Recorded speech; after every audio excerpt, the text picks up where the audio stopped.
Magandang araw po sa inyong lahat mga kababayan at welcome back dito po sa PNR. At ito nga mga kababayan, nasa thumbnail po natin, absuelto na, nasyak si Tamba.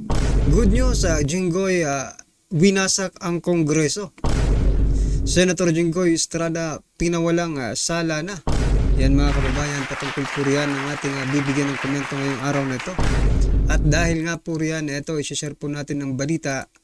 Nako, itong si Senator Jinggoy Estrada mga kababayan, no?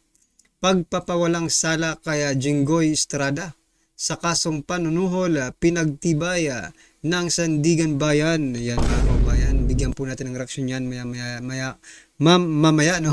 Yan, at ito pa mga kababayan, nako, itinakdang oral argument, no? Sa PhilHealth inilipat sa Pebrero 2025. Ito po yung paglilipat, no, ng pondo ng PhilHealth patungong National Treasury. Akala ko ba tapos na ito? Akala ko ba pumanig na ang korte, no? Sa na hindi ilipat, no? Yung budget ng PhilHealth. Pero ito may oral argument mga kababayan. So mamaya bigyan po natin ng reaksyon yan at ito na nga, simulan na po natin. Dito po kay Senator Jinggoy Estrada.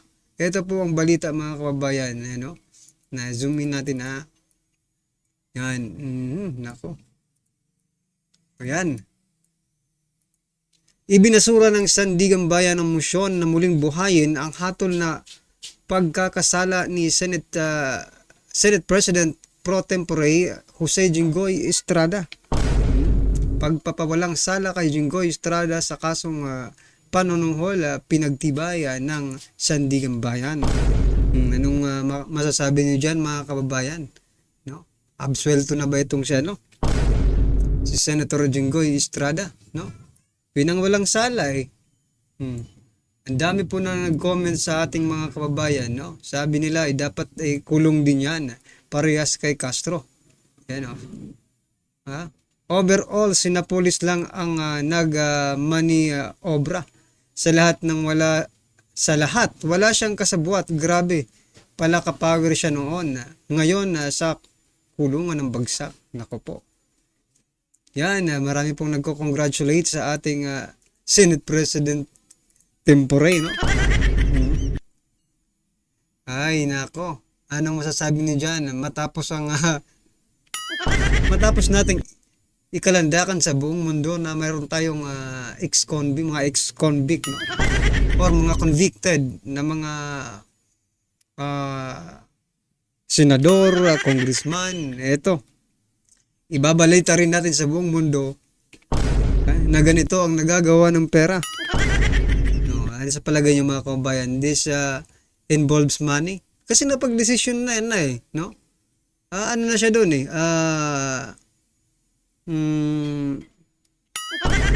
convicted na po siya, di ba? Tapos ngayon, sa bagay, mayroon kasing Court of Appeals, no? Kaya yan. Ang gulo talaga ng Ang gulo talaga ng natin? Justice, no?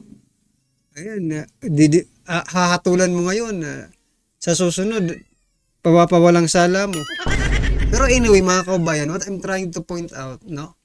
Ganun pa rin naman Like for example, si Castro, Jinggoy Estrada, at yung iba pang mga convicted dyan. Ganun pa rin po ang pagtingin ng taong bayan sa inyo. Wala pong nagbago. Kumbaga, nabahiran na po ang pangalan ninyo no? Na ganyan. Panunuhol. Si Castro naman, child abuser, diba? Anong masasabi niyo dyan mga kababayan? Yan na ba ang kapangyarihan ng pera? Dito natin makikita kung gaano makapangyarihan, no? Ang salapi mga kababayan. Anyway, ano po ang inyong reaction dyan? I-comment nyo na lang po. At eto na nga, ibabalita rin po natin or i-share po natin itong nilipat ng Korte Suprema sa Pebrero 2025, no?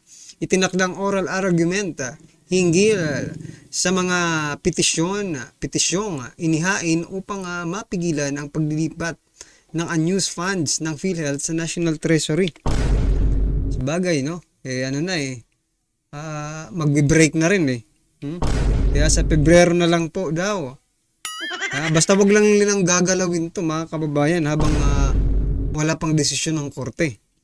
Nakakala ko talaga dito, nagdesisyon na po ang korte na wag nang ilipat.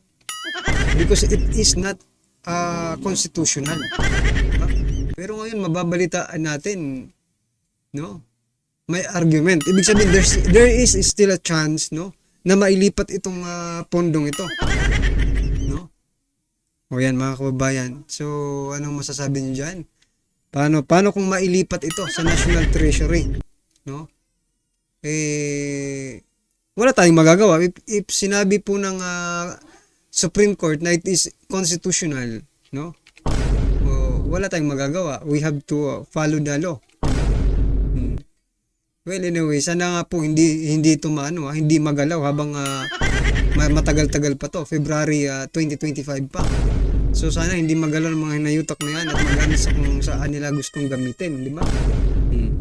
Ano pong inyong reaction dyan? I-comment nyo na lang po. At ito na mga kababayan, sama-sama sabay-sabay po natin pakinggan. Panoorin at bigyan ng komento ang video ito. Ito na po. Okay. Ito na. Na-file na ang impeachment complaint laban kay VP Sara. At aasahan natin na most likely papasayan sa mga kongresista. I-endorse nila ang impeachment sa Senado. So ang labanan sa Senado. Ito, good news. Si Senator Jingo Estrada, in-interview siya ng DWIC. Nagpahayag siya na pagtutol sa impeachment o pagpapatalsik kay VP Sara. So, isang boto na pabor kay VP Sara. Pakinggan natin itong interview na ito. Dahil kayo ay isa ng veterano na politiko na experience na rin na maging judge sa impeachment process. Kapag ba ganito na may mga political issue, nakaka-apekto ba ito sa kumpiyansa ng mga investors? Dahil syempre, di ba, yung mga negosyante, tinitingnan kung stable yung political situation ng isang bansa. So, iba nangyayari sa atin? Pwede ba itong magdulot ng pangamba sa mga investors? Yung kanilang confidence ay mabawasan sa paglalagang ng negosyo sa ating bansa? Maaaring mangyari yan, Sally, dahil kita naman yung impeachment na nangyari ng panahon ng aking ama at talagang So yun mga kababayan, kung ang tinatanong nyo po ay ang mga foreign investors, no, ay talaga, nung una pa nga lang, puro pledges nilang po ang ibinibigay, no. Pero kung ang tinutukoy mo naman, yung mga domestic lang, no, yung dito lang sa Pilipinas, local businessman, mga oligarko, yan, mga oligarchs, nako, tuwang-tuwa po yan kapag nawala po si Vice President Sara Duterte. Bakit po? Posible silang maglagay, no, ng isang Vice President na kontrolado po nila. Na kung ano man ang sabihin nila, no, yun po ang gagawin in terms of businesses nila, diba? Para hindi masagasaan yung mga negosyo nila, diba? Tuwang-tuwa po itong mga oligarkong ito, kapag na-impeach si Vice President Sara Duterte. Pero kung yung tinutukoy mong investors ay mga foreign nationals, foreign investors, mga kababayan, nako, hanggang ngayon pa ba, umaasa pa rin tayo, diba? Sabi ko kanina, no, yung mga foreign investors, puro pledges lang po ang ginagawa nila. Nagbigay ba sila? Wala, pledge lang. Pinaasa lang ang Pilipinas, mga kababayan. Kasi siguro, mga karibin natin, meron po silang nakikita, no, na kakaiba sa gobyernong ito. Or maybe, naisip nila, yung ginawa ni Marcos Sr., no, baka gawin rin at ginagawa na nga siguro ni Marcos Jr. ngayon. Yun po yung naiisip natin, mga kababayan. paano po ba yung ating ekonomiya. So ito po ba? Hindi naman advisable na magkaroon ng ganito klaseng impeachment value. In fact, nagsalita niya na si Presidente na huwag lang impeach si pangalawang si Vice President Sara. But still not. Okay? So, ang ganda yung tanong ng Anchor Woman, ano? Maapektuhan ba ang confidence ng mga investors? Of course, yes. Oh, ito, speaking from experience na itong si Senator Estrada, tatay niya ang na-impeach. And I believe, emotionally, ano pa rin siya dyan? May trauma. At maalala nyo nung pumarap sa Senate hearing si PRRD tungkol sa war on drugs. Nako, grabe yung pagtatanong ni Senator Jinggoy kay ex-Senator De Lima, napaya. So, kikita mo yung suporta ni Senator Jinggoy sa mga Duterte. Klaro. Okay. So, it's not good for our country. Plus, binanggit nga yung nagsalita ng ang Pangulo na huwag niyong ituloy. Tinuloy niyo pa rin. Mga matitigas ang ulo ninyo. Dito ngayon, ang malaking factor, pabor kay VP Sara, yung pagsalita ng Pangulo, tapos hindi sinunod ng mga kongresista.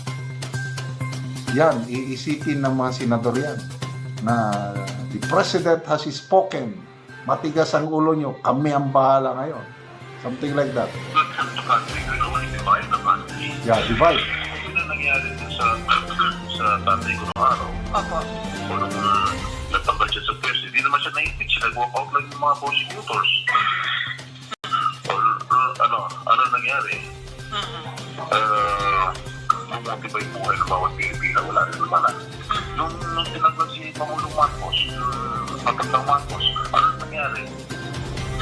Bumuti ba ang lagay ng bawat Pilipina sa ating bansa? Wala rin naman nangyari. Correct. It's just a waste of time. Pero sir, yun nga, may fact na binaglik nga na message pala yun na kinumpirma ni Presidente na galing sa kanya, na message niya sa mga kongresista, dinidiscourage na magsagawa ng impeachment process laban kay VP Sara dahil waste of time at wala daw itong maitutulong para sa kapakanan ng sambayan ng Pilipino. Yung bang ganon, assurance na ba yun na hindi kikilos ang Kamara para Hindi natin masabing sa ngayon yan dahil once na meron nag-file. Ito kahapon na interview. Kahapon. Kaya di pa nila alam na na-file na. Kahapon na interview. Impeachment. So ayan mga kabayan, sabi po ni Senator Jinggoy Estrada, hindi pa natin masigurado. Matitigas kasi ang ulo eh. No, matitigas po ang ulo ng nasa kamera. At saka eto na, gaya nga po ng sinabi ko kanina, and I think parang drama lang ito, no? At drama lang po ang lahat na talagang pinalabas po nila, no? Yung leakage daw, no, na private communication ni Kato Nying. Si Kato Nying po ang naglabas niyan. And I think ito naisip ko lang bigla kasi wala na, hindi naman nasunod eh, no? Hindi naman nasunod yung Pangulo, kaya naisip ko tuloy baka Kato Nying is one of the character, no, doon sa dramang ginawa nila sa private communication na nag-leak daw na yan wag muna, no, pinigilan ni President Bongbong Marcos Jr. ang impeachment. So dahil nga po hindi nasunod, dalawa lang ang naiisip natin, no? Weak ang ating President Bongbong Marcos Jr. kasi hindi po siya nasusunod eh. Or talagang matitigas lang ang ulo ng mga aso ni Tambaluslos. At atat na atat po sila, no? Kasi magkakahiyaan na eh. Nandito na sa climax eh, no? Ito talaga yung stick to the plan nila to impeach Vice President Sara Duterte. Biglang pumasok na si PBBM, no? Wag niyo nang i-impeach. Wag na daw i-impeach mga kababayan. Magkakahiyaan na yung mga matutulad na sa loto. Diba?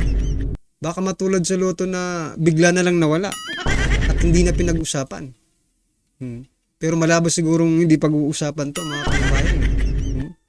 Dahil pumapalag na po si Vice President Sara Duterte sa kanilang panggigipit. Kaya imposible po kahit sabihin yung stop na yan at hindi na ninyo pag-usapan pa rin yan ng taong bayan, no? Case against any impeachable officer. Out of the hands ng Speaker. trigger yan wala na sa kami na presidente yan. Depende sa tatanggap o mag-endorso ng impeachment complaint. So, hindi yun assurance dahil pwede talagang kung may mag-file, obligation yun ng Kamara na aksyonan o pwede naman nilang upuan? So kung hindi yun assurance, mga kabayan, kung hindi po assurance yung sinasabi, yung pagsabi ni President Bongbong Marcos Jr. na wag na ninyong itol yung impeachment. Bakit niya pa sinabi yun? Di ba? Bakit niya pa sinabi yun? Diba kung hindi yun assurance, no, na hindi itutuloy yung impeachment. Palabas lang talaga yun eh. Yun yung nakikita ko, mga kababayan. Palabas lang nila. Kasi hindi rin naman siya masusunod. Bakit ka pa mag-uutos? Diba? Hindi ka naman sinusunod eh. Yun nga lang ang pagkakaiba ni dating President Duterte, no? Pag sinabi niya talagang ito, ipasa ninyo. Whether you like it or not, mapapasa talaga yan eh. Dahil para naman sa taong bayan, di ba? Ngayon, tingnan nyo yung nangyari. Utos lang ng utos. Magkaiba pa ang mga statement, di ba? Minsan, ni President Bongbong Marcos Jr., no? Laging tinataliwas. For example na lang sa ICC. Sabi ni PBBM, hindi lang makakapasok. Diba? O sabi naman sa Kamara, papasukin. Yan lang po. Diyan po natin nasasabi na talagang bakit hindi nasusunod ang ating presidente. Yung mga sinasabi niya, hindi sinusunod ng mga tauhan niya. Ang tanong, why? Maybe the answer is weak. Diba?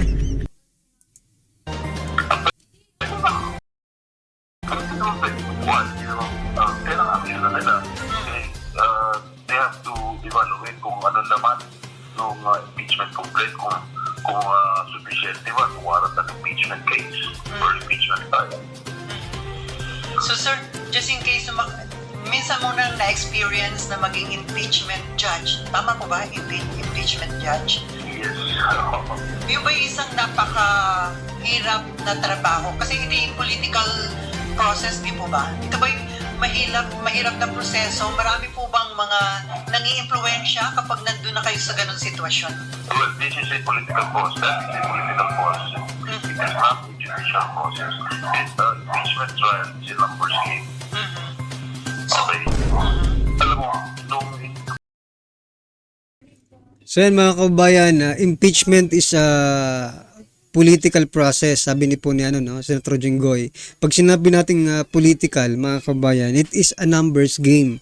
Now, kung mas marami po ang numero ninyo, no, talagang mapapatalsik po ninyo ang ating Vice President Sara Duterte. Pero kung mas marami naman, no, ang kumampi dito kay Vice President Sara Duterte at nakikita nila, no, na etong mga panggigipit na ito, no, talo kayo.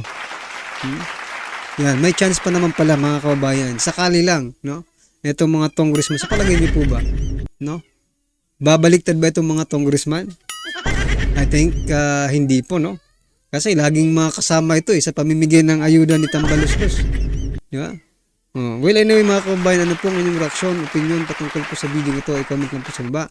Para at isa lang po natin mga kababayan ang inyong opinion. Maraming salamat po.